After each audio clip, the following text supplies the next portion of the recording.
E é por aqui que começamos com a nossa análise, hoje com Bernardo Valente, especialista em assuntos internacionais. Bom dia, bem-vindo. Bom dia, Anabel. Pela segunda noite consecutiva, a Ucrânia lança um ataque de grandes dimensões, novamente contra a Rússia. O que é que isto significa em concreto, tendo em conta que também percebemos que do lado de Moscovo parece haver alguma fragilidade na interseção destes ataques ucranianos? Sim, essa fragilidade existe e é sabida desde que começaram os ataques, não só em profundidade no território, portanto não nos podemos esquecer que no início da semana passada tivemos um ataque a Ekaterimburgo. Ekaterimburgo fica a cerca de 2.000 quilómetros da fronteira contestada entre a Rússia e a Ucrânia, portanto ataques em longa profundidade, bem dentro do território russo, e depois em simultâneo temos também ataques em zonas mais fronteiriças, mais próximo do território contestado entre Ucrânia e Rússia, como por exemplo vimos aqui em Belgorod. Portanto, isto é a prova que capacidade ofensiva por parte da Ucrânia não falta. O que falta à Ucrânia realmente é a capacidade defensiva e a capacidade antiaérea, nomeadamente. E é isso que tem acontecido também do lado russo. O lado russo, a verdade é que através deste enfraquecimento das estruturas económicas da Rússia, a Ucrânia tem conseguido que escasseiem também estes interceptores do lado da Rússia. Portanto, temos, no fundo, uma capacidade ofensiva ainda de ambas as partes, uma capacidade defensiva muito mitigada também de ambas as partes, uma erosão da capacidade defensiva, tanto de Rússia como Ucrânia. A diferença aqui são, no fundo, os alvos. Portanto, a Ucrânia ainda tem a preocupação de atingir alvos que, mesmo que sejam civis, que sejam alvos que tenham alguma ligação ao Kremlin. Portanto, podemos aqui encarar o Wildberries como um alvo civil, no sentido em que os últimos consumidores são os cidadãos. No entanto, é sempre ataques a estruturas e nunca deliberadamente, por exemplo, a prédios, ou pelo menos a tentativa é que não haja este ataque a habitações deliberado. Do lado russo, um bocadinho diferente, vemos que há um ataque não só à ferrovia, e isso é importante. A Rússia, desde a Primeira Guerra Mundial, que procura sempre atacar a ferrovia, atacar os canais logísticos para enfraquecer o adversário. Portanto, é algo que está na gênese, no ADN da política militar russa. E depois também temos tido, infelizmente, alguns ataques não só a infraestruturas civis, mas também a zonas residenciais.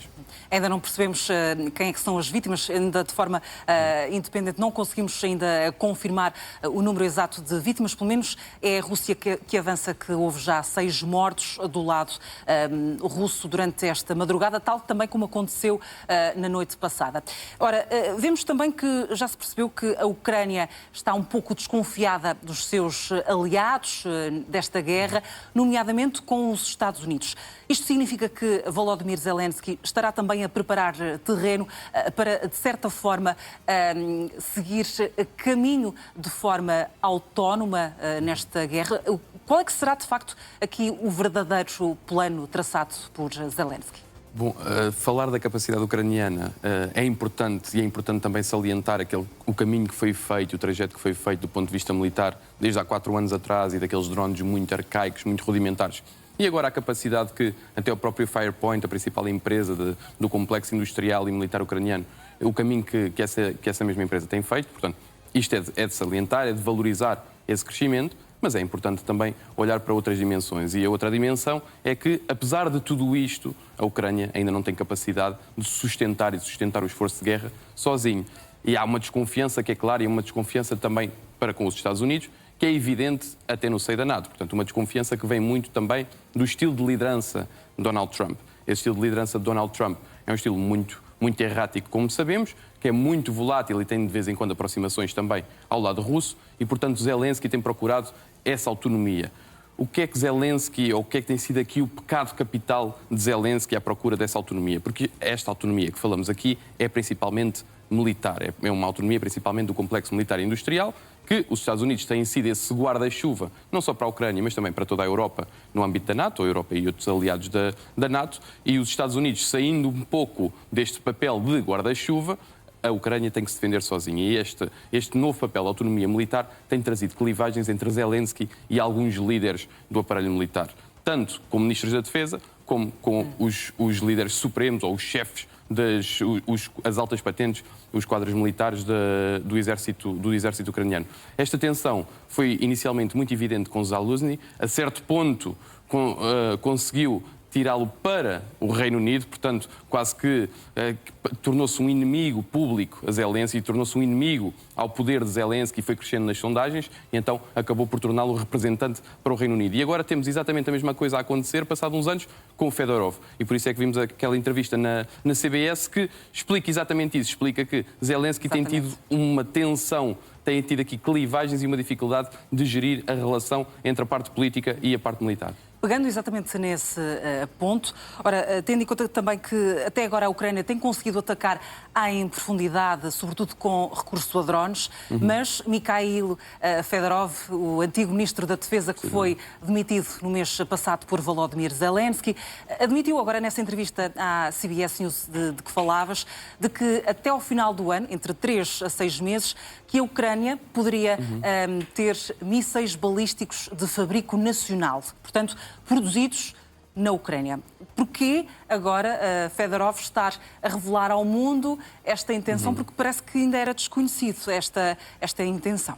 Sim, sem dúvida. Acho que há aqui duas dimensões que é importante considerar, duas variáveis importantes. Uma é o interesse talvez político de Fedorov, portanto um bocadinho na linha Zelensky, e de aqui esta desconfiança entre Zelensky e o antigo ministro da Defesa, Fedorov. Creio que surge aqui também uma nova personalidade política com capacidade de ameaçar o lugar de Zelensky a curto prazo. Aliás, ainda ontem, na Ucrânia, houve manifestações de apoio a este ex-ministro da Defesa. E já depois de um mês da confusão entre Sersky e Fedorov, que levou a que Zelensky, no início, mantivesse até Sersky e depois voltasse atrás e acabasse por demitir os dois e entrou Drapati depois para o lugar de Sersky. E Fedorov foi convidado já para inúmeras posições, tanto junto a Zelensky como conselheiro, como também, novamente, no Ministério da Defesa, e Fedorov está a escolher o seu próximo cargo de forma muito paciente e ponderada, fazendo aqui acreditar que há, de facto, uma nova personalidade política a surgir e uma nova personalidade política que, se há 2 meses Fedorov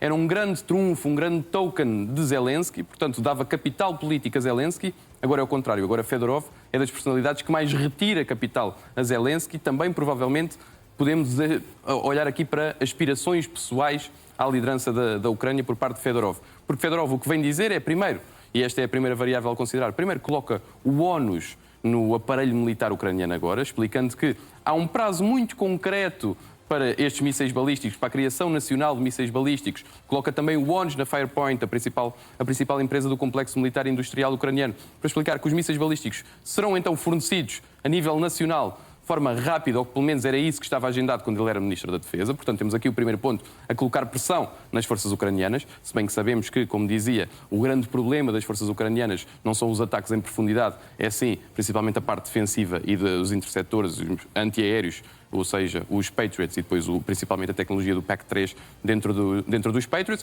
Portanto, este é o primeiro ponto. Há aqui claramente Fedorov a procurar colocar pressão no aparelho militar ucraniano e, em simultâneo, a fazer também este trabalho de mostrar na entrevista à CBS que está alinhado com os Estados Unidos ou que consegue conversar com Washington, que é algo que Zelensky tem tido alguma dificuldade com, como falávamos aqui, com bastantes aproximações e depois, ou seja, há por vezes um recrudescer da tensão entre Zelensky e Donald Trump.